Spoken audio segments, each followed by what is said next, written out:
reflexión que nos van a hacer en el día de hoy, en este programa especial que dirige la maestra de nuestra radio, Esther Martínez Cinteiro, que se encuentra ya por aquí a nuestro lado y bueno, que hace muchas cosas, está muy activa. Esther, después de dedicar toda su vida a la Universidad de Salamanca, todavía lo sigue haciendo. En este momento es directora de dos redes importantes, es catedrática de Derechos Humanos de la FIUR y sobre todo es, pues eso, compañera, amiga de la radio de la universidad. Muy buenas tardes, Esther. Buenas tardes, querida Elena Villegas. Gracias a ella y a Radio Universidad estamos consiguiendo una dimensión especial, no solo retransmitiendo directamente a quienes escuchan Radio Universidad, sino también grabando, colgándolo en podcast y un poco después colgando en YouTube las intervenciones que tenemos. Esta modalidad híbrida, semipresencial para la totalidad de las personas que escuchan, presencial para Elena y para mí. Es un honor estar a su lado. Es una mujer de una fortaleza, de una capacidad, de una creatividad que yo nunca sé cómo agradecer. A Bueno, ella yo tengo que debemos los interrumpirte, últimos... Esther, para decirte que todo lo que yo estoy aprendiendo últimamente de nuevas tecnologías, te lo debo a ti, te lo debo a ti, porque bueno, no se pueden imaginar también todo lo que hay que mover para estar uniendo a personas de tantísimos lugares, algunos muy lejanos, y con imagen, con sonido, o sea, que lo tenemos todo. Así que las gracias te las damos a ti siempre, No, pues Esther. que además estás consiguiendo el audiovisual, que en la radio ya es un hito. Mm. Esto hasta ahora lo podía hacer la televisión, pero ahora lo está haciendo la radio. De modo que yo no sé cómo expresar mi gratitud a Elena y mi gratitud también a Maripaz Pando Ballesteros, no está hoy con nosotros, pero siempre apoya desde el Seminario de Historia Contemporánea de los Derechos Humanos y del GIR HDH. Mi gratitud también al CPS, al Centro de Estudios de Economía, Población y Sociedad de Oporto, que siempre está respaldándonos, divulgando, ayudando. Yo soy miembro de este centro y estas 4 entidades son las que hoy están detrás de lo que estamos organizando. Muy brevemente, porque me voy a limitar a una presentación, quiero recordar lo que significó el 10 de diciembre del año 1948, el momento en que los 58 países que entonces formaban la ONU, hoy son 193, es decir, un número mucho mayor de países, van a aprobar la Declaración Universal del 48.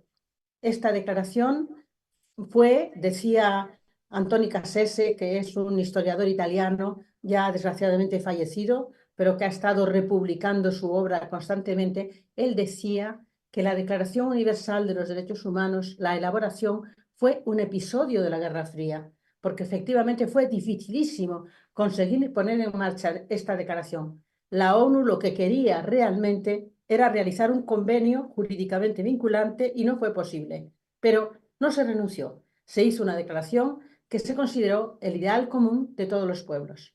Quizá la declaración hoy ha quedado insuficiente, nos queda corta, pero con todo es un documento importantísimo. La ONU lo considera derecho consuetudinario, es un tema a debatir que no voy a discutir hoy, pero en todo caso la declaración ha sido traducida a más de 140 idiomas y es un documento que todo el mundo conoce y todo el mundo respeta.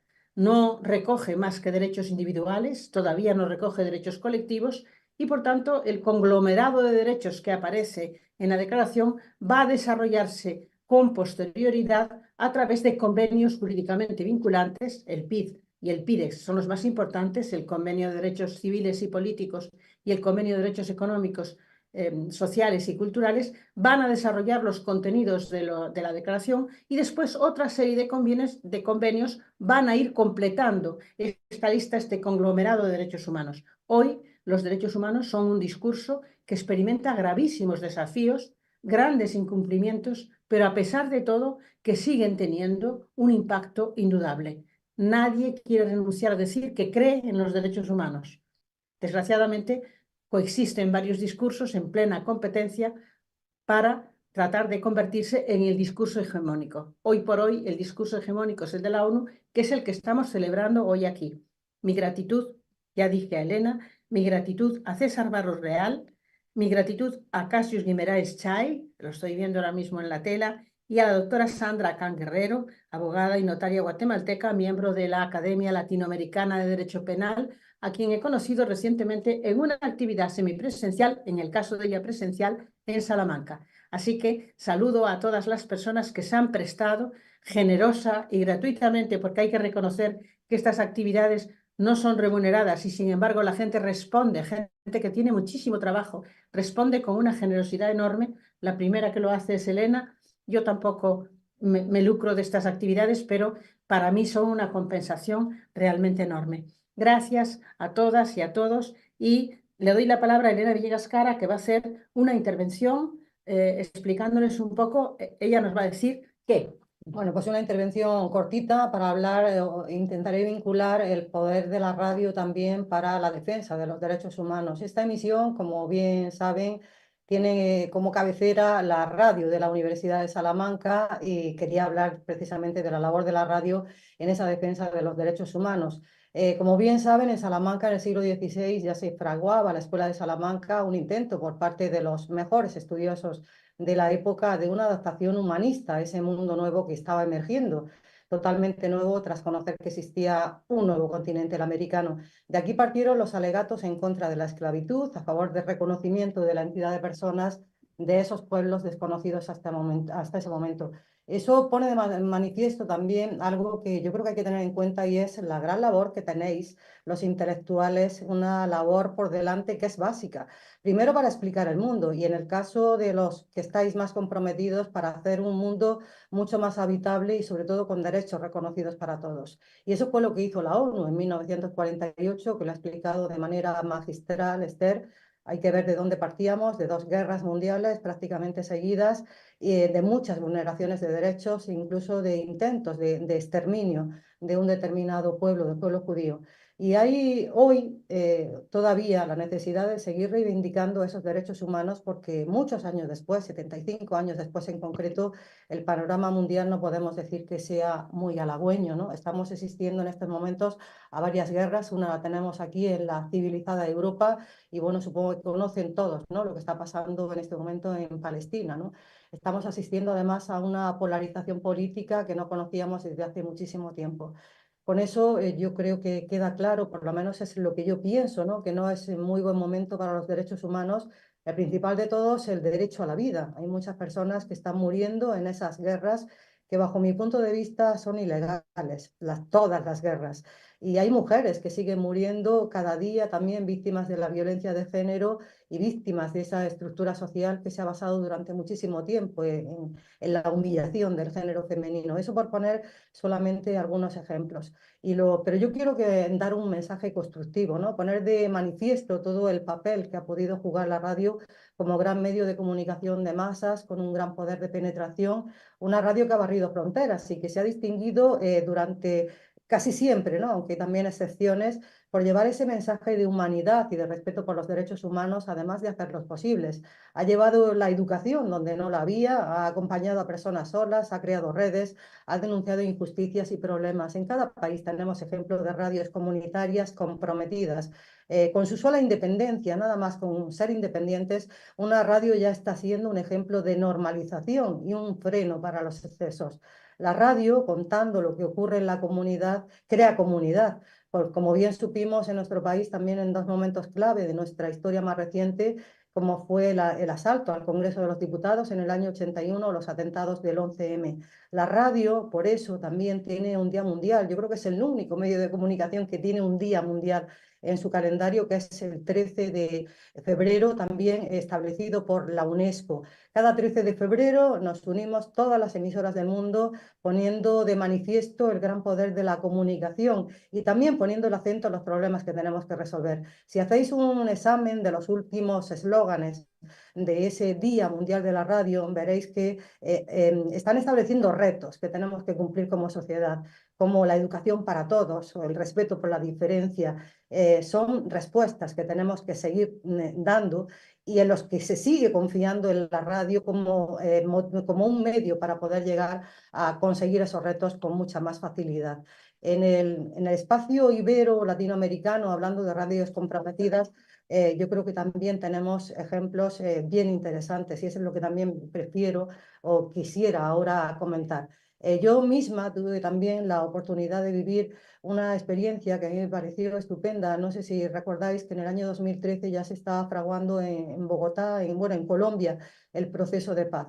Bueno, pues en ese año hubo una reunión de la RULAC, de las emisoras de Latinoamérica y el Caribe, donde estábamos emisoras españolas de diversos países de Europa y casi todos los países de Latinoamérica y el Caribe, y allí las radios también dejamos pues nuestro granito de arena, nuestra propuesta, ¿no? De nuestra carta por la paz. Creo que para eso debe estar una emisora, en este caso una emisora universitaria. La radio, como decía, tiene la virtud de poder llegar a lugares muy remotos.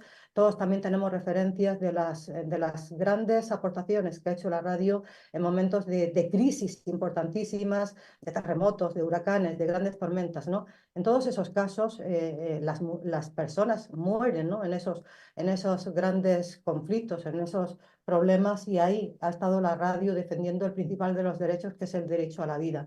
Y sigue jugando ese papel porque la radio, yo creo que también a diferencia de otros medios de comunicación, ha sido camaleónica, ha sabido adaptarse como ningún otro medio de comunicación a los nuevos tiempos, ¿no? Con lo cual ese poder de penetración incluso es mayor, sobre todo a través de Internet. Os comentaba que quería poner algunos ejemplos de radios de Latinoamérica, radios comunitarias. Por ejemplo, en el 47 nace una emisora en Colombia, que crea la población campesina de Colombia, que fue Radio Sutatenza. 2 años después fue un grupo de mineros en Bolivia los que crean otra radio, la Radio de los Mineros, también en una lucha por mejores y más justas condiciones de trabajo. Radio Santa María en la República Dominicana fue también la primera emisora en ese contexto que adquirió un rol de alfabetización. A través de esa radio se alfabetizó a la población, a gran parte de esa población. Hay otras ocasiones en que la radio ha puesto de manifiesto pues, grandes problemas que estamos viviendo, como esa desigualdad de la mujer o la violencia de género. Y también habría muchos ejemplos que poner, como Radio Voz de la Mujer en Chile o el Observatorio Radiofónico de la Violencia de Género en esta emisora de radio, o en Radio Libre de Écija, Las Somos Todas. Hay otras radios que también se han distinguido por la protección del medio ambiente, trabajando por la prevención de los desastres naturales, como ha sido Radio Bálsamo en El Salvador, o todos recordamos también el papel importantísimo que tuvieron las emisoras comunitarias en Sierra Leona durante la crisis del ébola, o durante el huracán Miss también, que fueron auténticos salvavidas, o en México otro ejemplo sería Radio Choloyán, que intenta acercar a la población toda la información sobre la COVID-19 y además la adaptó a la lengua nahual. Hay otros ejemplos, yo creo que este es mundialmente conocido, Radio La Colifata de Argentina, supongo que también lo conocéis prácticamente todos, porque puso, y de hace ya muchísimo tiempo, cuando no se hablaba nada o prácticamente nada de enfermedad mental y de salud mental, de lo importante que es la salud mental, ya lo hacía esta emisora de radio argentina, también una radio comunitaria. Y bueno, habría muchísimas otros ejemplos que poner. También quería referirme, porque esta además recibió un premio, el Premio Nacional a la Promoción y Defensa de los Derechos Humanos en el año 2019, que fue Radio Victoria de El Salvador, ¿no? Es decir, que el poder de transformación que pueden tener estas emisoras comunitarias, denunciando también injusticias, es importantísimo. Y en este caso quería hablar de lo que ocurrió en la comunidad maya Isil, un 21 de septiembre, en que fue asesinada una de sus dirigentes. También yo creo que este fue un hecho mundialmente conocido, Juana Ramírez Santiago, en Guatemala. En ese año, en 2018, fueron 21 las personas que fueron asesinadas dentro de esa comunidad, de tal manera que incluso pues, hubo una relatora especial de la ONU que se desplazó por 2 veces en ese año 2018 hasta Guatemala para denunciar realmente todo lo que estaba sucediendo allí. Y la radio estaba detrás de muchas de estas emisiones. Hay todavía lugares donde hablar por un micrófono le puede costar la vida a una persona, y denunciar las injusticias también puede costar la vida. No obstante, se han producido evoluciones importantes, de tal manera que en muchas de las cartas magnas, también en la de Guatemala, aparece el derecho de las comunidades indígenas a tener sus propios medios de comunicación. Lo que pasa es que la mayoría de los casos también es un poco papel mojado, porque o bien las frecuencias son carísimas y unas emisoras que no tienen ánimo de lucro difícilmente pueden llegar a comprar esas frecuencias, y en la mayoría de los casos se encuentra emitiendo ilegalmente. Bueno, esa es un poco la realidad de las emisoras comunitarias que yo creo que hay que alabar su labor justo en este momento porque están haciendo desde luego muchísimo por la defensa de los derechos humanos. Pensemos que si no hay derecho a la comunicación y si no podemos recibir comunicación en nuestra propia lengua, difícilmente podemos saber qué derechos tenemos, ¿no? Y cómo podemos defenderlos. Y ya por último, y para no extenderme mucho más, habida cuenta de que estamos en un enclave fundamentalmente universitario, ¿no? Y en las universidades también, como sabéis, trabajamos para la gente más joven, para los más jóvenes.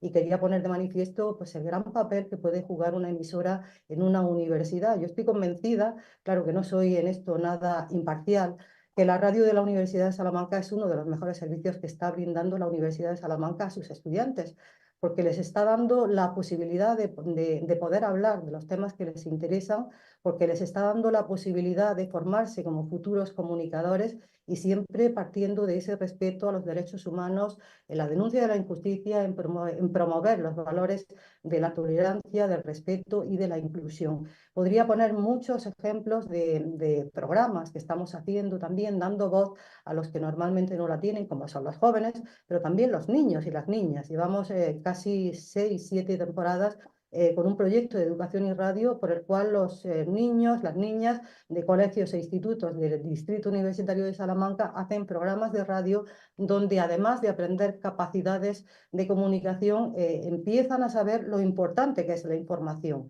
Y lo importante también que es el trabajar en equipo y lo importante que es respetar las opiniones de los demás. Yo creo que con eso las emisoras universitarias realmente pueden hacer mucho. Hay ejemplos prácticamente en todo el mundo. También he conocido ejemplos de la India incluso, ¿no? Que en este caso están vinculando directamente el programa de los derechos humanos con el programa de radio. Hay un folleto de lo que son los derechos humanos y la población joven, mediante una radio en línea, hace tertulias, hace entrevistas, siempre con los derechos humanos como punto de mira, ¿no? Entonces hablan de la igualdad, hablan de la educación, hablan de otra serie de problemas sociales. Y siempre aportando la imaginación que también tienen las personas jóvenes y también poder ver el mundo desde un punto de vista más inocente, quizás menos viciado, ¿no? Y poder aportar soluciones. Y por supuesto, ya para concluir, no puedo dejar de mencionar en este momento la labor de la radio en temas de igualdad y contra la violencia de género, que yo creo que son un poco el emblema, ¿no? de la radio de la Universidad de Salamanca, que lleva trabajando por la igualdad de las mujeres pues hace ya muchísimos años en una programación que prácticamente no cesa y por supuesto también manifestar el agradecimiento a Esther, ¿no? Porque ella ha sido también un poco la que ha sido el acicate, ¿no? La que nos impulsa un poco con el Observatorio Radiofónico de la Violencia de Género, que para mí ha sido un programa estrella y que, bueno, y que no ha concluido, ¿no? Que se sigue todavía emitiendo, que ha producido la vinculación de muchas instituciones, porque hay que también entender que para la defensa de los derechos humanos la gente tiene que estar unida y hay que implicar a muchas instituciones, ¿no? Si no, muchas veces, pues eso, lo que ocurre, ¿no? Que son papel mojado, que tenemos que estar muy unidos, ¿no? Para la defensa de los mismos. Y yo creo que con eso casi concluiría. Muchas gracias, Elena, por esta preciosísima intervención. Yo soy una fan de la radio, estoy convencida de que no es un medio obsoleto ni antiguo, es un medio que se está demostrando que a pesar de que las nuevas tecnologías parece que están arrasando, no hablamos más que de inteligencia artificial, pero esta inteligencia natural de la radio, esta maravilla del directo, esta maravilla de la comunicación, pues efectivamente es vital para el desarrollo de los derechos humanos. Gracias, Elena, por esta brillantísima intervención que tenemos que convertir en un artículo que es digno de ser publicado porque es muy completo. Bueno, ya nos está dando trabajo. Claro, claro, claro, porque tenemos que seguir trabajando. Bien, pues entonces yo creo que ahora tiene la palabra, está César Barros Leal en pantalla, lo tenemos en pantalla. César, ¿nos estás oyendo? César Barros Leal. ¿Conectamos con César Barros Leal? Le acabo de mandar el link hace 5 o 10 minutos antes de venir para aquí. Bueno, por aquí en pantalla no le Si estamos no estamos viendo. viendo a César, podemos pasar al siguiente y entre Vale. tanto tratar de contactar con César a ver qué está pasando, porque a veces es verdad, las nuevas tecnologías nos juegan malas pasadas. Bien, pues pasamos a Cassius Guimarães Chay, que es director del grupo de pesquisa Diálogos Críticos, Cultura, Direito e Sociedade, que está reconocido por la CNPq y es de la Universidad Federal de Marañón. no voy a explicar quién es Cassius Guimarães Chay. Para mí es un amigo, pero además es un intelectual brillantísimo, dinámico, omnipresente y que me está ayudando muchísimo en la colección de libros que la red de especialistas en derechos humanos, doctores y postdoctores por la USAL está poniendo en marcha. En breve van a ser más de una decena. De momento ya ha salido el primero, pero vamos a tener una preciosísima colección de libros gracias a su apoyo y su respaldo. Gracias, querido Chay. Y vas a hablarnos ahora de geopolítica e inteligencia artificial, desafíos y retos en la disrupción tecnológica para la protección de los derechos humanos. Gracias por estar aquí. Muy buenas tardes, mis amigas que hablan desde Salamanca, la ciudad que echo de menos. Mi gratitud a mi maestra, profesora Esther Martínez Quintero, y a Elena Villegas.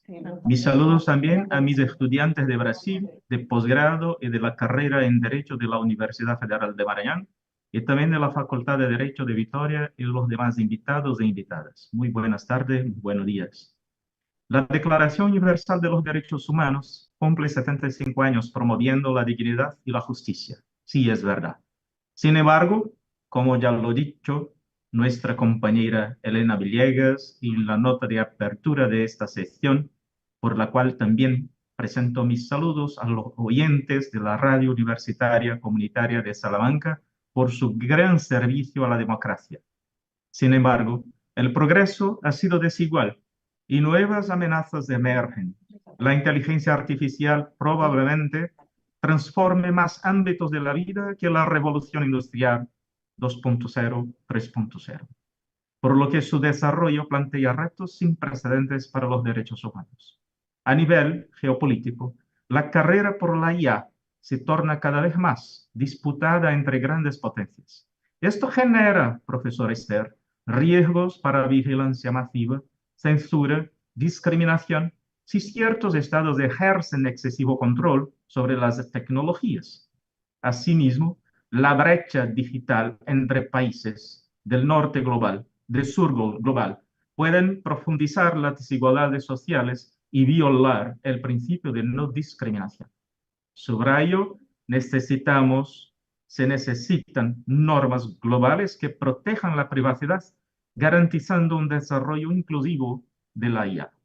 Tecnológicamente, los sesgos, inercias en los datos y los algoritmos utilizados para el desarrollo de los sistemas de la IA pueden conducir a decisiones automatizadas discriminatorias. En particular, y esto tendrá trabajado la estudiante de la maestría de la Universidad Federal de Maranhão, Isadora Sosa, en particular respecto a las minorías.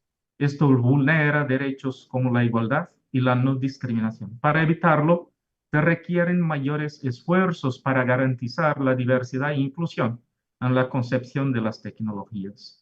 Desde una perspectiva evolutiva, en los últimos 75 años, claramente se avanzó a reconocer nuevos derechos, como los derechos de los pueblos indígenas y de la naturaleza. Mientras, en Brasil, y no es un privilegio de Brasil, las violaciones multidimensionales en contra de los pueblos indígenas y la naturaleza se agravan. Sin embargo, aún prevalecen violaciones sistemáticas del derecho internacional humanitario en conflictos bélicos y problemas estructurales como el racismo, el cambio climático y la pobreza, que es multidimensional.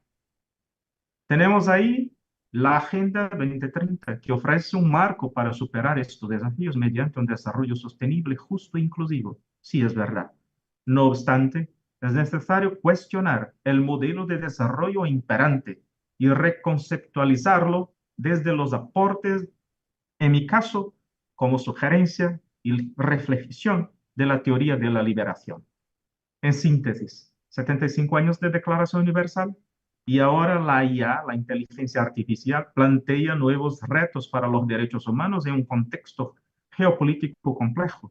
Se requieren mayores esfuerzos normativos, tecnológicos e ideológicos para asegurar que el progreso científico respete la dignidad humana de forma inclusiva.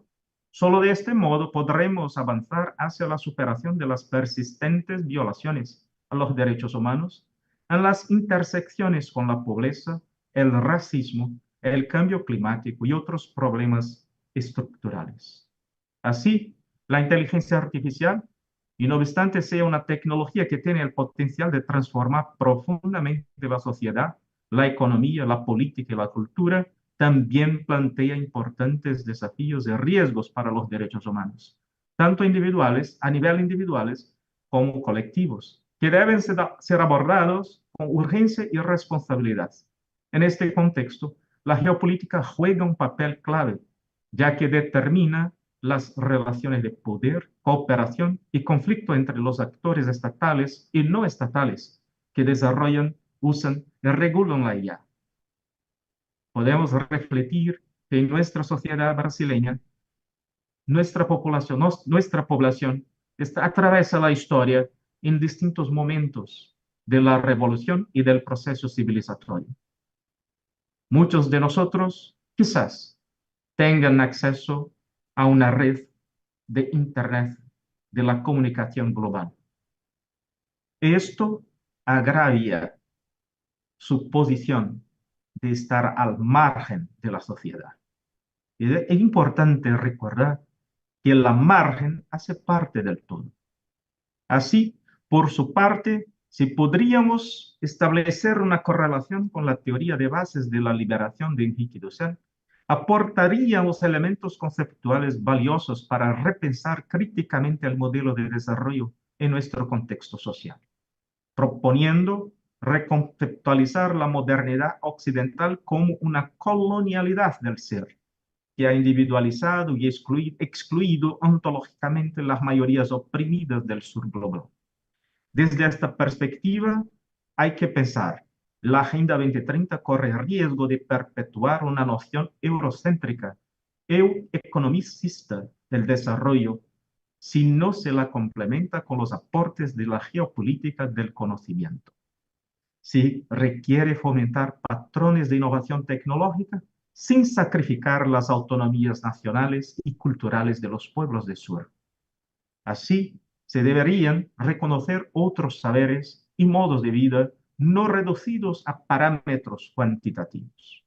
En ese marco, el desarrollo de la IA debería respetar principios como la soberanía digital de los estados y las autodeterminaciones culturales. Pero ¿qué pasamos ahora?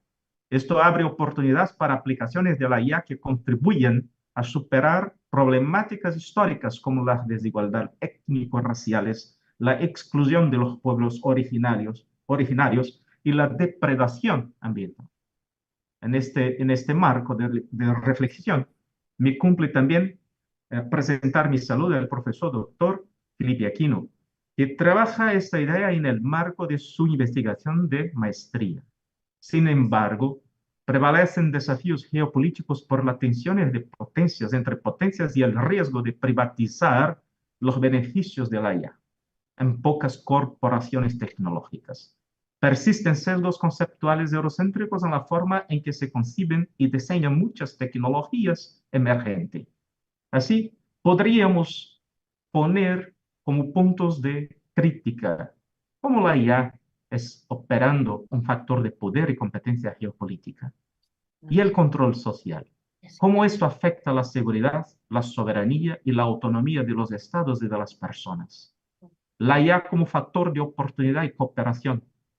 En este apartado, no podríamos ignorar que es necesario también enfatizar la colaboración y el diálogo entre los actores geopolíticos, que pueden aprovechar la tecnología para resolver problemas comunes, promover el desarrollo sostenible, la paz y la democracia.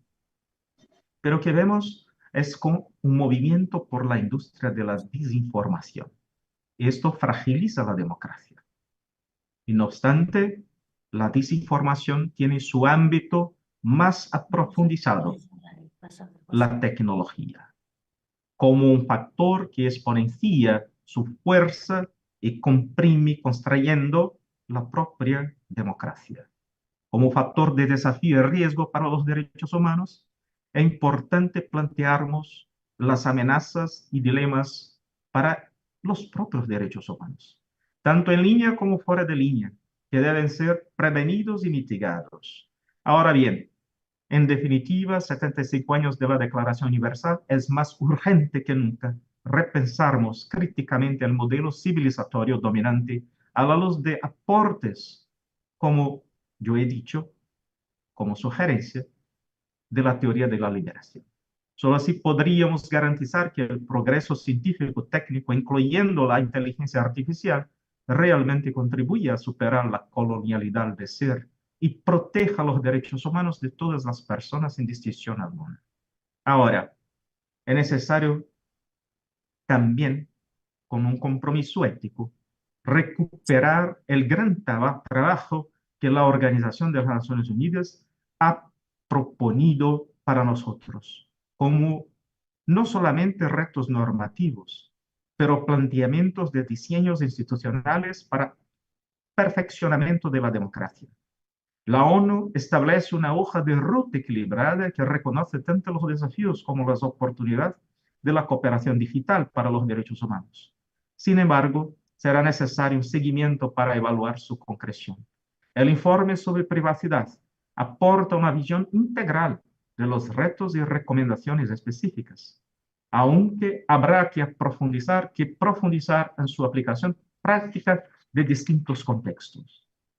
Podremos también mencionar el informe sobre libertad de expresión, haciendo coro con las palabras muy bien posponidas por nuestra querida Elena Villegas, porque este informe ofrece un marco normativo valioso que persiste la dificultad de traducirlo a mecanismos vinculantes, dada la diversidad de actores. Muy recientemente, mi carísimo profesor Esther, la Europa ha ofertado a nivel global la Convención de Budapest como el primer marco con la pretensión y la intención de agregar las naciones y combatir con mayor esfuerzo y eficacia en búsqueda de una efectividad los crímenes de odio, los crímenes de xenofobia en contra de la democracia. Y también es hacer esfuerzos para tornar más efectiva la cooperación jurídica criminal internacional. Cabe también hacer un apunte y una referencia al artículo capta bien las tensiones geopolíticas, los informes sobre la comunicación, libertad de expresión y privacidad de la ONU. En suma, estos documentos enriquecen el debate para proveer una mirada multidimensional de los desafíos y posibilidades que plantea la inteligencia artificial. Así, para avanzar en la dirección planteada, se requiere promover una gobernanza democrática transparente, multilateral, en torno al desarrollo y el uso de la IA. Por eso, la UNESCO y las Naciones Unidas deberían liderar la elaboración de estándares éticos y regulaciones basadas en los derechos humanos. Porque si la máquina aprende consigo mismo, es necesario recordarnos que el derecho penal hay que cambiar su recto interno para combatir la criminalización del otro. Asimismo, es necesario que diversos actores trabajen de forma mancomunada. Los gobiernos del sur global deben articular estrategias de soberanía tecnológica que fomente capacidades locales, innovación apropiada culturalmente. Y por otra parte, las corporaciones deben adoptar enfoques de responsabilidad social e empresarial que antepongan los derechos humanos a la maximización de las ganancias.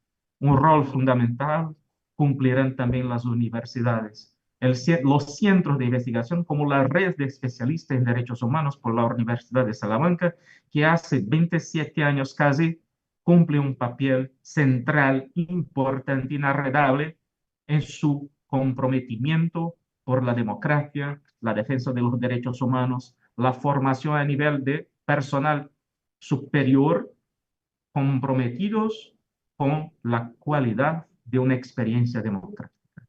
Estos deben promover una IA inclusiva y descolonizada, formando recursos humanos con perspectiva intercultural, generando reconocimiento relevante para contextos locales. Y por eso me cumple prestar mi sincero homenaje a la profesora María Esther Martínez Quintero por el papel central en este compromiso con todos nosotros, sus estudiantes, porque todos somos deudores, profesor Esther, a su gran posición de maestra, de docente, pero sobre todo a su gran posición de interlocución por la igualdad. Mi gratitud. Cabe destacar experiencias alentadoras en esta línea. Algunos países como en América Latina, como México, y no obstante, Elena Villegas ha apuntado a la experiencia de México en la red de comunicación de la radio comunitaria. También es necesario rememorar que en México se han creado observatorios ciudadanos de ética en el uso de los datos. En India se impulsan redes de innovación frugal al servicio de las comunidades rurales y numerosas organizaciones indígenas luchan por sus derechos territoriales usando herramientas digitales. Hay mucha gente todavía que queda con el pensamiento que los quilombolas, los pueblos indígenas, no deberían tener acceso a la actualización tecnológica, porque sean quilombolas, porque sean indígenas. No obstante, aún son modestas las iniciativas impulsionadas desde una mirada plurinacional intercultural. Se requiere un mayor compromiso de actores públicos y privados, especialmente de las naciones industrializadas, para superar asimetrías geopolíticas y asegurar que la cuarta revolución industrial consolide antes de menoscabar la vigencia de los derechos humanos para todos, todas y todes. Algunas de las estrategias propuestas podría poner como ejemplos establecimiento de marcos normativos regulatorios que se basen en los principios y estándares de los derechos humanos y que garanticen la responsabilidad, la transparencia, la equidad y la participación de todos los actores involucrados en desarrollo y el uso de la evaluación de la IA. Aquí es necesario recordar mi maestra Esther, mi compañera Elena Villegas, que la mujer, no solamente en Brasil, pero en otras sociedades, todos los días están sufriendo distintos niveles de violencia. Fomentar la cooperación y el diálogo multilateral, regional y nacional entre los gobiernos, la industria, la academia, la sociedad civil, las organizaciones internacionales para compartirnos buenas prácticas, experiencias y conocimientos sobre la IA y los derechos humanos. Promover la educación, impulsar la innovación inclusiva y responsable. Así, la recomendación sobre ética de la inteligencia artificial de la UNESCO fue una primera norma mundial sobre la ética, muy reciente, el 2021, que ofrece un marco ético, legal y político para garantizar que la IA se alinee con los valores y los principios de los derechos humanos. Un otro ejemplo, la iniciativa global sobre la ética y la inteligencia artificial del Foro Económico Mundial, que es una plataforma multiactor, que busca crear un consenso global sobre los valores, los principios y las directrices sobre una IA confiable y responsable. La Red de Política de Inteligencia Artificial de la OCDE, que es una red de expertos y responsables políticos que intercambian información, buenas prácticas y lecciones aprendidas sobre la formulación e implementación de políticas de IA. Bueno, para concluir, agradeciendo muchísimo a mi querida maestra, amiga y mentora y a nuestra comunicadora, que es una referencia para todos nosotros de la comunidad universitaria de Salamanca, Elena Villegas. Para concluir, a 75 años de la Declaración Universal de los Derechos Humanos, es imperativo replantear críticamente el modelo de desarrollo dominante a la luz de desafíos actuales como la inteligencia artificial, porque las persistentes asimetrías de poder y las deudas históricas con los pueblos oprimidos exigen respuestas profundamente transformadoras. La ausencia de regulaciones globales robustas sobre aspectos estratégicos como la privacidad de datos, la neutralidad de la red y la ética de la IA provocan ciertas suspicacias respecto al uso los usos comerciales y geopolíticos de estas tecnologías en detrimento de los derechos humanos. Sin embargo, también es cierto que la IA ofrece enormes potencialidades si se desarrolla e implementa bajo enfoques democráticos, transparentes, interculturales y de código abierto. Así, para concluir, creo que es necesario, importante seguirnos promoviendo un diálogo constructivo entre todos los actores involucrados, pues solo a través del debate democrático, el entendimiento mutuo y la búsqueda de soluciones basadas en principios universales podremos garantizar la idea, la iniciativa, la posibilidad que el avance tecnológico sea una herramienta de progreso con justicia para toda la humanidad. Enhorabuena a profesor Esther por su iniciativa bajo la colaboración con la Radio Universitaria de La Salle y a todos y todas que nos oyen, porque juntos certamente seguiremos más fuertes. Muchísimas gracias. Muchas gracias, querido Chay. La audiencia habrá comprobado la calidad de este intelectual brillantísimo. Y ahora también le quiero agradecer que ha hecho un esfuerzo muy grande para hablar en español. Su lengua, por supuesto, es el portugués brasileño, pues él, sin embargo, yo le he pedido que hiciera la intervención en español y la ha hecho. Es siempre un desafío, pero él habla muy bien, como ven. Y otra persona que también va a hablar ahora, y era el primero en el turno, pero no pudo entrar por las dificultades de las nuevas tecnologías, que es un políglota, que es una persona que también habla muchísimos idiomas, que escribe, que es una verdadera delicia, y habla, que es una maravilla, como tendrán ocasión de ver, es el profesor César Barros Leal, promotor de justicia de Fortaleza y director del Instituto Brasileiro de Derechos Humanos de Fortaleza, que en este momento tiene un estatuto consultivo en la ONU. Está muy, muy ocupado, pero también generosamente, cuando yo le pedí que interviniera, ha estado dispuesto a hacerlo. Él va a hablar de reflexiones sobre los derechos humanos y sus desafíos en el 75 aniversario de la Declaración Universal de los Derechos Humanos. Tienes la palabra, querido César. No se te oye, debes de tener el micrófono apagado. Buenos días, Ahora sí. buenas tardes. Empiezo por las palabras en forma de cordel del poeta Valdeci Alves. Voy a hablar de un documento, Ley para cualquier nación, donde principios sagrados, joya de la civilización, es de los derechos humanos la mayor declaración. Mis saludos a todos y todas, especialmente a la profesora María Esther Martínez Quintero, mi tutora en el postdoctorado en Salamanca, esta gran líder en el universo desafiador de los derechos humanos, a quien agradezco por toda la atención que suele brindarme y la honrosa invitación que me autoriza en el presente webinario a hablar con brevedad sobre los derechos humanos con motivo del aniversario de la Declaración Universal. Saludos a Cássio Guimarães y Sandra Kahn, mis estimados compañeros en este evento. Ayer, en el foro virtual de los derechos humanos, profesor Antonio Augusto Cansado Trindade, realizado por el Instituto Brasileño de Derechos Humanos, en asociación con la Procuraduría General del Estado del Ceará y el Foro Nacional de los Centros de Estudios y Entrenamiento de las Procuradurías Generales del Estado y del Distrito Federal, también impartimos una ponencia sobre un tema análogo en el marco de las conmemoraciones del Día Internacional de los Derechos Humanos.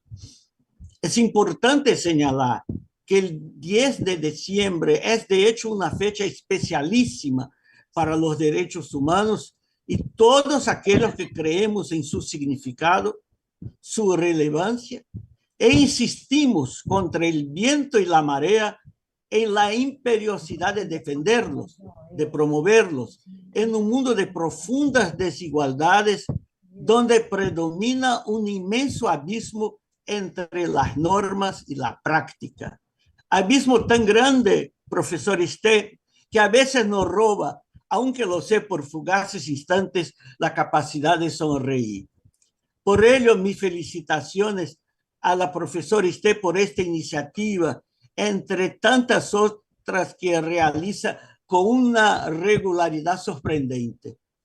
Una vez más me tomo la libertad de regresar a la ponencia que impartí sobre derechos humanos y constitución en el Colegio de Abogados en el año 1984, donde expresé que en el inventario que hacemos sobre los años posteriores a la proclamación de la Declaración Universal de los Derechos Humanos, 10 de diciembre de 1948, nos cabe decir que hasta la fecha no se ha logrado en buena parte conciliar el ideario de su texto con la realidad de pobreza, desnutrición, desempleo, falta de instrucción, escasez de vivienda, intensa inseguridad, corrupción endémica, además de un total menoscabo a los derechos humanos, especialmente los derechos económicos,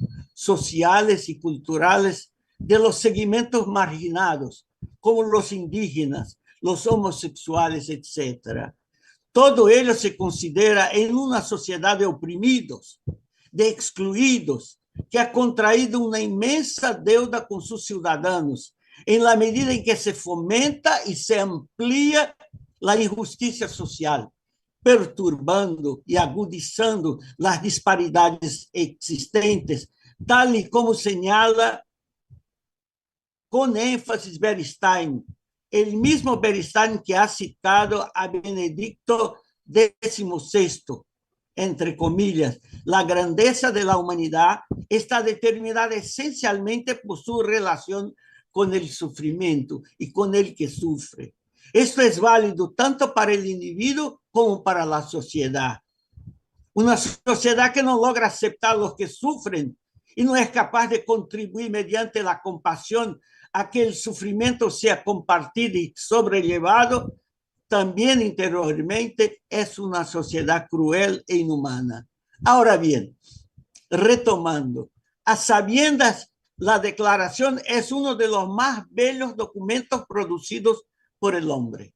Y se señala que, y en ella se señala que todos nacemos libres e iguales en dignidad y derechos, que todos tenemos derechos a la vida, la libertad y la seguridad, y que nadie debe ser sometido a tortura o a tratos inhumanos o degradantes. Es más, que todos tenemos derecho a ser reconocidos en todas partes como personas ante la ley y a merecer su protección, independiente del color de nuestra piel, de nuestra edad, de nuestra orientación sexual, religiosa y política y de nuestra clase social. He mencionado, profesoras, en distintas intervenciones, incluso ayer, que la Declaración amplió proclamaciones anteriores de derechos, refiriéndose no solo a los derechos tradicionales, civiles y políticos, sino también a los derechos económicos, sociales y culturales. En los diversos artículos de su texto, ambas categorías de derechos inalienables, universales, indivisibles e imprescriptibles, así como la relación entre derechos humanos y democracia, ciertamente uno de sus mayores,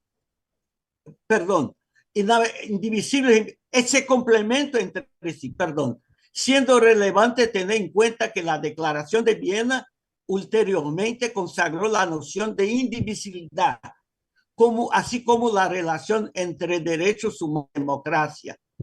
Ciertamente uno de sus mayores méritos, en la medida en que reconoció que no hay derechos humanos sin democracia, y de igual modo no hay democracia sin derechos humanos. ¿Podrían ustedes preguntarme sobre el contenido histórico de la Declaración y el derecho internacional de los derechos humanos? De inmediato les contesto. A partir de la Declaración Universal, empezó a formarse una nueva rama del derecho, el derecho internacional de los derechos humanos. Ello ocurrió en un proceso de universalización de los derechos humanos, materializado con la elaboración de tratados, acuerdos y pactos, de alcance regional y global, y que constituyen el núcleo duro, inderogable de los derechos humanos. Esta fase se suele llamar legislativa. Es entonces cuando el derecho internacional de los derechos humanos se consolida en algunos documentos que conforman la Carta Internacional de las Naciones Unidas. ¿Y qué decir sobre el Estado democrático de derecho? Trato de responderles a continuación. Más que nunca, debemos reafirmar nuestra creencia en el Estado democrático de derecho, construido sobre los pilares de la defensa intransigente de los derechos humanos, las garantías y las libertades de las personas y las comunidades, por lo que resulta vital ser consciente de que los derechos civiles y políticos, así como los derechos económicos, sociales y culturales, son todos de igual importancia y están interrelacionados como una unidad inseparable, complementándose mutuamente en la promoción de la dignidad intrínseca y concreta de la persona humana.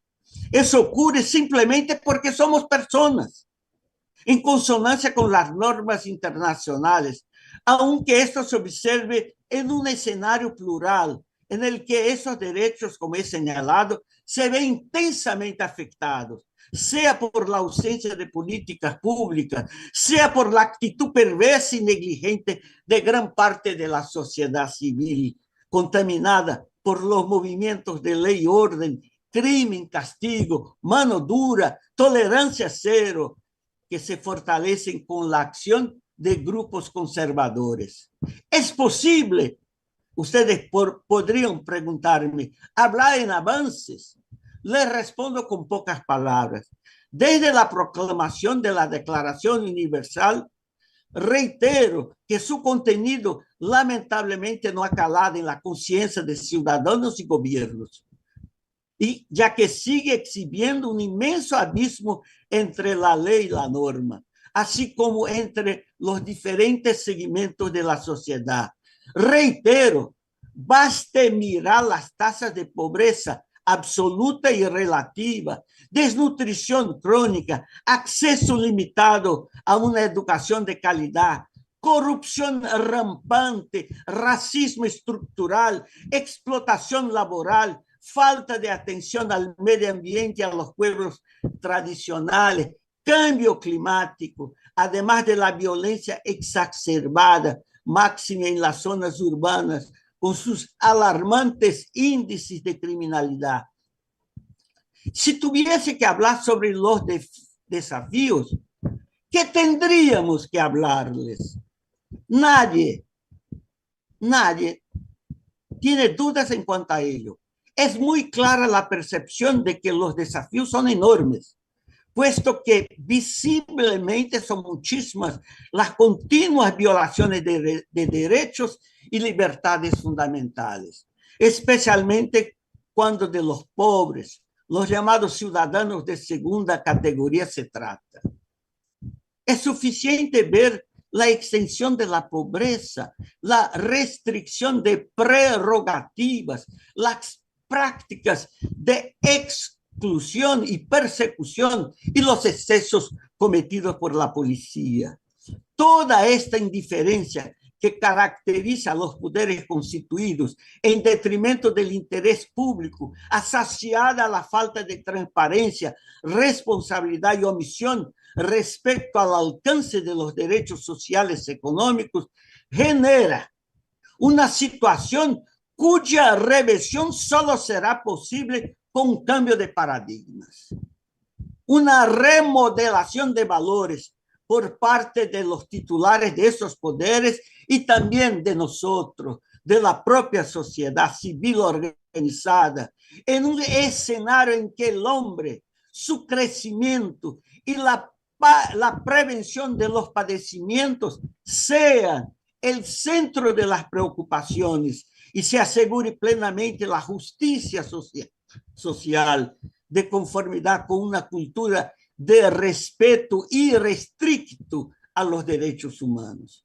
Por último, en conclusión, ¿Cuál es el papel en este marco del Instituto Brasileño de Derechos Humanos, que fue mencionado por la profesora Esther? Como presidente del Instituto Brasileño de Derechos Humanos, organización de la sociedad civil, reconocida en junio de este año como órgano consultivo especial de las Naciones Unidas. Y aquí hago un paréntesis para señalar que recientemente en Salamanca hablé sobre la experiencia del IBDH y de sus beneficios, pero también de sus deberes y responsabilidades a partir de esta ascensión.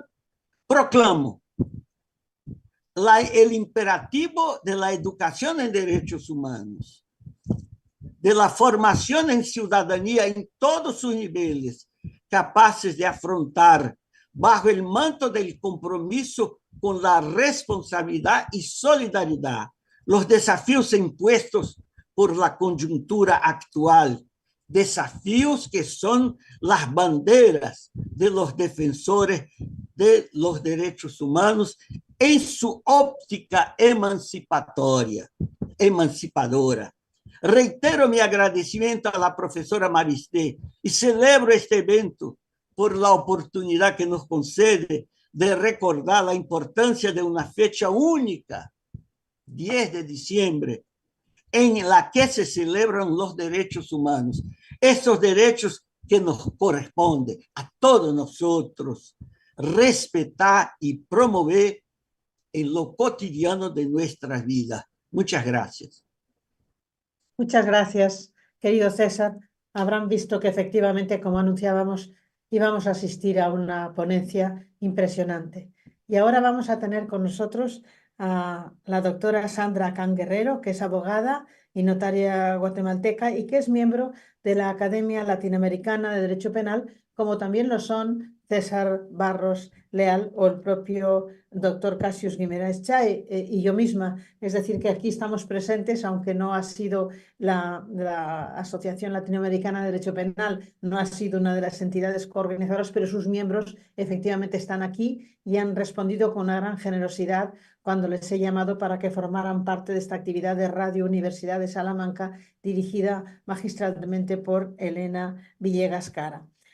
Querida Sandra, cuando quieras tienes la palabra, nos vas a hablar, cómo no, porque yo creo que eres hoy, de alguna manera, vas a aparecer como la representante de la ALDP, de la Academia Latinoamericana de Derecho Penal, de los Derechos Humanos y de la población reclusa. Tenemos muchos proyectos de investigación en marcha sobre esta temática que realmente es crucial y que da lugar a esta asociación a la que quiero recordar ahora con gratitud. Gracias, Sandra, por estar con nosotros. Tienes la palabra, 20 minutos. Gracias, muy buenos días a todos, muy buenas tardes para los que nos escuchan y que nos sintonizan también por los distintos medios. Un gusto estar acá, un privilegio, gracias por la oportunidad. Quiero agradecer en primer lugar a Dios y también a la profesora María Esther Quinteros, también a la doctora Elena Villegas, al profesor César Barros Leal, un gusto verlos por acá, al doctor Cassius Chay, un placer volverle a ver por este medio y haber en su oportunidad de haber podido convivir con él y haber conocido a un gran ser humano también. Muchas gracias. Pues el día de hoy quiero compartir con ustedes acerca de lo que se refiere al tema de lo referente al tema de derechos humanos y la población reclusa. Específicamente quiero hablarles sobre la importancia de la sensibilización de la población reclusa en la sociedad. Hace aproximadamente como un mes tuve la oportunidad a través de la Academia Latinoamericana de Derecho Penal y Penitenciario exponer el tema acerca de lo que es la resiliencia social en relación a la población reclusa. Y estaba pensando qué podría compartir con ustedes y me pareció importante el tema de la sensibilización que debería de generar en este caso los estados dentro de la población para que no se siga viendo en este caso a la persona reclusa como algo dañino, como un parásito, etcétera. Vamos a partir en un primer lugar de que el derecho penal sustantivo, como lo he referido en algunas ocasiones, tanto el sustantivo como el adjetivo ha evolucionado mucho. Hay muchos estudiosos que han aportado a la dogmática. También los procesalistas han representado un golpe de dopamina para el derecho penal, así como una adrenalina que, como decía, ha emanado grandes aportaciones a lo que conocemos como el derecho penal. A diferencia del derecho penitenciario, pues sus instituciones, su desarrollo y evolución han quedado bastante estancadas, se podría decir, porque como lo referíamos acá a los ponentes que me han antecedido, se han estado cumpliendo 75 años desde que se reconoce la Declaración de los Derechos Humanos y el tema de las personas restringidas en su libertad, esto no ha ido mejorando. Me atrevería a decir que lejos de ellos ha ido empeorando. ¿Por qué? Porque esto ha representado una gran industria donde muchas personas y algunas instituciones, hasta privadas, han sacado ventaja de que esta situación siga de la misma manera, porque de lo contrario de mejorarse, pues estaría afectando en este caso algún beneficio económico. Por otro lado, considero que la situación real de la cárcel, pues se ha venido diciendo a través de congresos, seminarios, etcétera, que la prisión está en crisis. ¿Sí? Si bien es cierto, se ha utilizado en cierta manera algunos auxiliares como la tecnología, como lo daba a conocer hoy el profesor Chain, acerca de la inteligencia artificial que ha venido a realizar grandes aportes a la humanidad, pero también ha representado también muchos desafíos para el Estado para poderla perseguir en el caso de la comisión de hechos delictivos, pero en el caso del derecho penitenciario no ha sido la excepción. Ha venido a dar cierto aporte, pero lamentablemente podemos decir también que no ha sido tan fuerte, el cambio, no, el beneficio no ha sido tan marcado. Tal podemos ver el caso de la inteligencia artificial aplicada, en este caso al sistema penitenciario, como ocurre en España, especialmente en Cataluña, en Barcelona, donde se ha pretendido meter este sistema de las inteligencias artificiales para que las personas privadas de libertad pues tengan la posibilidad de salir a una libertad anticipada. Desgraciadamente, no me dejarán mentir acá los especialistas y especialmente el profesor Chain, de que también el algoritmo también tiene sesgos. Y estos sesgos tienen que ver, por ejemplo, si usted es negro, si usted es latino, si usted es marroquí, etcétera. Entonces, la inteligencia artificial, el logaritmo, inmediatamente dice, usted no puede salir con un beneficio penitenciario. También podemos ver en Estados Unidos se han aplicado las inteligencias artificiales de manera de abrir las prisiones y descongestionarlas en ciertos casos, no en todos. Y la misma situación ha ocurrido que si eres latinoamericano, si eres negro, si eres afroamericano, si eres indocumentado, etcétera, pues simplemente no tienes derecho a salir de prisión. Por lo cual, pues, como les decía, el logaritmo pues está plagado de sesgos y por lo tanto el interno no puede aspirar a una libertad anticipada. Hoy en día, hablar de prisiones significa hablar de temas bastante tristes, de historias repletas de drama, donde las personas diariamente están ubicadas en escenarios saturados de distintas violaciones a los derechos humanos, que va desde perder la vida, ser objeto de alguna agresión sexual, de violación, de perder la vida, etcétera. Considero, como muy bien lo ha acotado el profesor César Leal, de que la Declaración de los Derechos Humanos es el invento, la creación más maravillosa que se ha creado por parte del ser humano. Pero por el otro lado, considero que la prisión es el peor invento que la humanidad ha creado. ¿Por qué? Porque ha afectado el derecho a la libertad como un segundo derecho más importante después de la vida, donde todos los días se albergan un sinnúmero de personas que son víctimas de parte de los estados. Por otro lado, las personas restringidas en libertad vemos que diariamente experimentan esos contextos de violencia y de corrupción. Y al final, pues nos hemos podido dar como resultado que esa tan añorada resocialización no ha sido posible. Y siempre me he preguntado, y me imagino que muchos de los que están en este momento viéndonos, escuchándonos, y también diferentes profesores, estudiosos, al igual que las cortes, se han preguntado cuál sería la solución entonces de existir la prisión. ¿Qué deberíamos de hacer? ¿Será que podemos dispensar totalmente de la prisión? ¿Será que podríamos hacer en un momento determinado lo mismo que han hecho los Países Bajos como Holanda? ¿Qué podríamos hacer al respecto sobre el tema de la prisión? Considero que la prisión pues va todavía aún seguir utilizándose, pero ¿qué deberíamos de hacer para cambiar? ¿Qué situaciones deberíamos de hacer como humanidad, como Estado, como personas para evitar esos golpes, esas violaciones a los derechos humanos de las personas que están restringidas en libertad?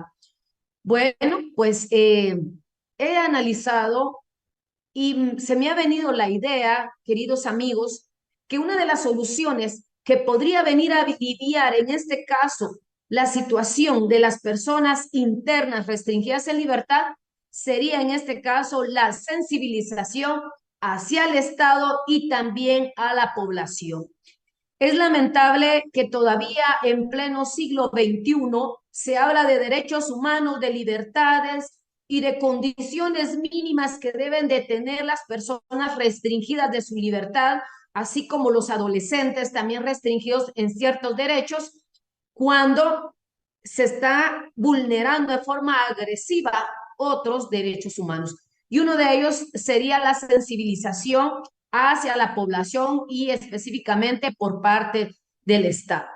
Ya lo decía nuestro presidente de la Academia Latinoamericana de Derecho Penal y Penitenciario, el profesor Raúl Cadena, que la violencia y la corrupción desde el ámbito de las prisiones, como lo dice él, es una pequeña intervención del día a día de hoy que responde al populismo punitivo. ¿Y por qué referimos esto? Porque lamentablemente los discursos que dan los políticos, que dan las autoridades, pues va dirigida a convencer a la población que ellos son la solución al problema.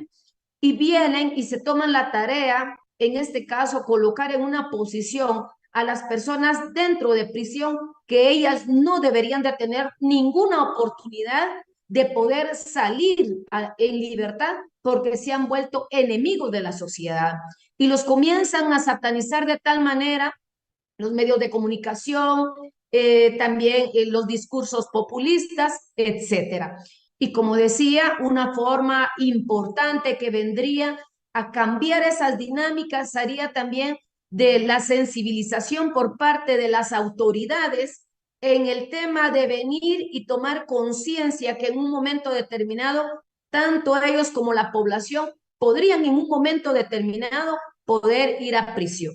Quiero contarles que el hoy presidente de Guatemala, el señor Alejandro Yamatei, pues tuvo la oportunidad de ser director del sistema penitenciario y resulta que él en ningún momento se preocupó por alguna inversión en las prisiones en guatemaltecas y resulta que va pasando el tiempo y él tuvo que vivir en carne propia, queridos amigos, el estar restringido de su libertad. Pasan los años, él mismo es objeto de captura, lo albergan dentro de una prisión y pues él va a experimentar esas desventajas, esas miserias que se vive dentro de prisión.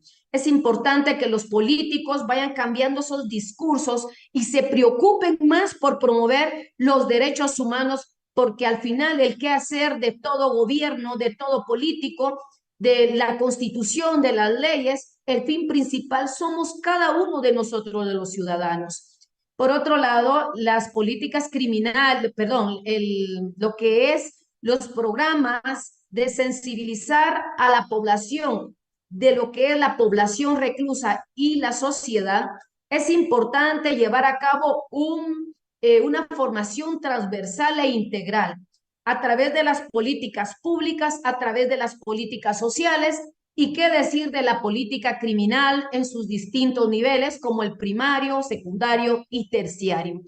Es importante hoy en día, como se ha utilizado la herramienta del tema de género, la no violencia en contra de la mujer, también poder retomar estas dinámicas para promover la sensibilización que debe de tener la población, dejar de ver a esa persona como un enemigo, dejar de ver las prisiones como vertederos humanos, dejar de ver a ese ser humano como una bestia apocalíptica, sino verlo como un ser humano semejante a mí, que tiene derechos, que tiene sentimientos, que tiene una personalidad y que sobre todo tiene dignidad humana. Y yo siempre lo digo en el tema desde el punto de vista teológico, ¿qué significaría la dignidad humana? Ver en el otro ser humano a Dios, ver un toque de divinidad en ese ser humano. Lamentablemente, estas políticas requieren tiempo, requieren inversión, pero uno de los factores importantes para llevar a cabo esa sensibilización en relación a las personas reclusas de parte de las autoridades, de parte de la sociedad, pues significa, como lo acaba de compartir el profesor César Barros, llevar y educar a nuestras generaciones más pequeñas.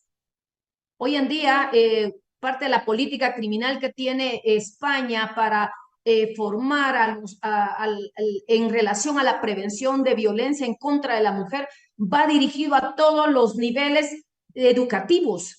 Desde los más pequeñitos saben de sus derechos humanos. En Guatemala, lo que sabemos, en cierta manera, la televisión, las series, etcétera, pero lamentablemente en lugares muy desarraigados, como son las comunidades indígenas, el tema de los derechos humanos no se enseñan.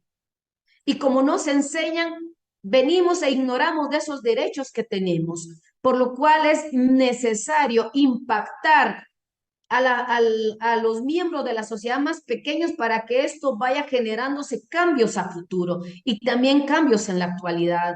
Por otro lado, también el formar a los jóvenes, en formar a las personas que administran justicia sobre cómo debe de tratarse a las personas, también el personal penitenciario. Lamentablemente en Guatemala esto pues está muy lejos y yo creo que no solamente en Guatemala, tanto en Estados Unidos he visto que la población reclusa es bastante alta.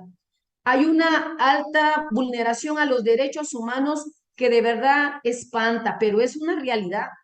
En América Latina, pues tenemos semejanza de poblaciones altamente grandes de personas reclusas. Vemos en el caso hoy en día de lo que es El Salvador a través de las políticas criminales del presidente Nayib Bukele, más de 25,000 personas han sido detenidas donde se le ha vulnerado sus derechos humanos y donde diariamente esto va en aumento.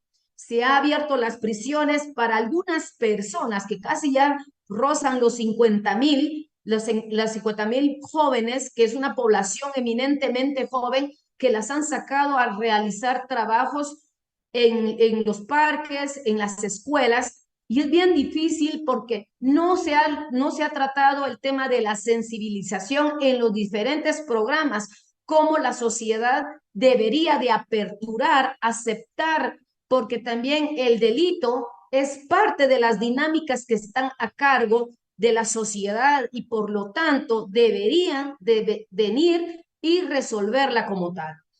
Algo muy importante también el tema de lo que es el discurso teológico. Las diferentes instituciones religiosas juegan un papel primordial para sensibilizar, en este caso, a los diferentes sectores de la población, toda vez de que muchas veces se habla a veces de que la persona que está en prisión debe de sufrir. Y seguimos atascados en las teorías retribucionistas del ojo por ojo y del diente por diente. Hemos olvidado también aplicar las teorías justificacionistas y también las educativas, como se promueve en la Universidad de Salamanca, a través del profesor Pedro Dorado Montero, de esas teorías que van a la educación, que le apuestan al trabajo, porque recordemos que la mayor parte de población que tenemos en América Latina corresponde de delitos que provienen de la sobrevivencia. Personas que están involucradas en pandillas porque no tienen oportunidad de trabajo, personas que no tienen acceso a la educación, no tienen acceso al empleo, donde son saturados y viven en un ambiente de pobreza, cuestiones que muy bien el Estado las puede mejorar. Y es a través de lo que es la sensibilización de estos temas que el Estado debería de lanzar a través de sus distintos programas. Y qué decir en el tema de los medios de comunicación. Los medios de comunicación son fantásticos, son maravillosos, porque tienen la magia de llegar donde muchos no pueden llegar. Y por ello es importante llevarse a cabo campañas masivas acerca de cómo deberíamos de ver nosotros también a nuestros hermanos que están en prisión. Que si bien es cierto, han cometido errores, han cometido algo malo, pero ellos también tienen derechos y la oportunidad de venir y reivindicarse. Lamentablemente, en el caso de Guatemala y en algunos otros países, el medio de comunicación únicamente sirve para venir y mantenerse y promover ese tipo de criminalidad que rodeada del morbo, sexo y violencia, que es la que vende. Y por ello, el medio de comunicación es clave para sensibilizar. Hoy en día, en el tema de violencia en contra de la mujer, los medios de comunicación han ayudado de gran manera para ver de otra forma la situación que atraviesan las mujeres, que atraviesan los homosexuales, que atraviesan las prostitutas, esa realidad que atraviesan sectores más vulnerables. Por ello, siempre se nos ha enseñado de que se debe de apostar al tema de la prevención. Y un elemento tan importante sería el tema de la sensibilización, como decía, trabajada en los diferentes niveles, que acá le representaría a cada estado en forma particular una inversión menos onerosa que la represión, que el perseguir, el investigar. Y por ello se debe de venir y colocar todos los esfuerzos necesarios para que estas dinámicas sean adaptadas en un Estado democrático, social y de derecho. Con esto quiero finalizar y agradecer a cada uno de ustedes esta oportunidad y también a los organizadores, y un fuerte abrazo desde la ciudad, desde el país de Guatemala en Centroamérica para todos ustedes. Gracias. Muchas gracias, querida Sandra, por esta excelente intervención y este esfuerzo de sensibilizar a todo el mundo, a todas las personas que nos están escuchando sobre la situación de las personas presas que por estarlo no dejan de tener, están privadas de libertad, pero no dejan de tener derechos y que en muchas prisiones experimentan realmente una situación terrible. Tenemos aquí grandes especialistas en esta materia. Prácticamente todas las personas que pertenecen a la LDP conocen bien esta temática y esta vez ha servido de cierre para este programa que debemos a la tecnología, el esfuerzo, el apoyo y la investigación que está realizando en este momento en Radio Universidad de Salamanca Elena Villegas Cara. Está realizando una tesis doctoral precisamente sobre estas cuestiones, sobre esta temática que yo creo que va a ser puntera, porque nos hacen falta muchas investigaciones sobre el papel de los medios de comunicación, y ella es de las personas, de las periodistas que efectivamente se preocupan de los derechos humanos, se preocupan de la igualdad de género, cuestiones que nos hace falta nos hace mucha falta que tener defensoras, tener personas de los medios que se impliquen. Sandra nos decía ahora, en Guatemala desgraciadamente los medios de comunicación no son muy sensibles a algunas de las cuestiones de derechos humanos, y yo creo que es muy necesario todo lo que hemos oído hoy aquí, que va desde aspectos sectoriales o parciales, desde grupos, desde colectivos necesitados de ayuda, hasta cuestiones generales, como nos presentó el profesor César Barros Leal, o hasta la cuestión crucial de la inteligencia artificial, que yo acabo de llegar de un congreso en la SMAP, en la Escuela Superior de Paraíba, en donde el tema de la inteligencia artificial se estaba siendo discutido por los jueces con mucha intensidad, y donde efectivamente queda mucho por hacer, porque puede ser que el potencial de la inteligencia artificial sirva a los derechos humanos o podría ser que por el contrario se emplee contra ellos. Es muy importante dirigir ahora la inteligencia artificial en la dirección correcta. Muchas gracias a todas las personas intervinientes, muy especialmente a Elena Villegas, sin la cual esta actividad hubiera sido imposible. Yo cada vez estoy más satisfecha de esta colaboración de la academia y de las aulas con la radio, porque pienso que es mucho lo que la radio puede hacer por la ciudadanía, por la sociedad civil y también en general por todos los colectivos vulnerables que hoy precisan de ayuda. Muchísimas gracias a ti siempre, Esther, por tener además pues esa gentileza y esa deferencia de querer estar en la radio con estos estupendos expertos que hemos tenido esta tarde, bueno, conocedores perfectamente incluso de la legislación europea sobre inteligencia artificial, que es verdad, hace pocos días, ¿no?, que se producía, y Chay conocía perfectamente ese tema. Y también quería hacer una reflexión en torno a lo que nos ha hablado Sandra Guerrero de las cárceles. Hablabas tú de esos grupos de investigación importantes aquí en la Universidad de Salamanca, y también quería poner de manifiesto lo importante que es que llegue también a los estudiantes, que lleguen este tipo de experiencias a los estudiantes, porque tenemos, no sé si saben, una clínica jurídica de acción social que precisamente también investiga en el tema de las cárceles. Además ponen en práctica todos esos conocimientos y realmente es mucho lo que se puede hacer desde una universidad que realmente pues tome partido, un partido ineludible y con los derechos humanos. Realmente creo que, aunque estamos todavía muy lejos, ¿no?, de la consecución de esos derechos humanos para todo el mundo y de estar en un mundo perfecto, no se puede dejar de trabajar, y yo creo que la universidad sí que tiene mucho que decir. Y bueno, y por supuesto, pues eso, daros las gracias a todos, no solamente a los que habéis intervenido, sino a muchas personas que han estado siguiendo esta estupenda charla que nos habéis dado yo creo, desde muchos lugares del mundo. Así que muy agradecidos desde la radio y hasta una próxima ocasión.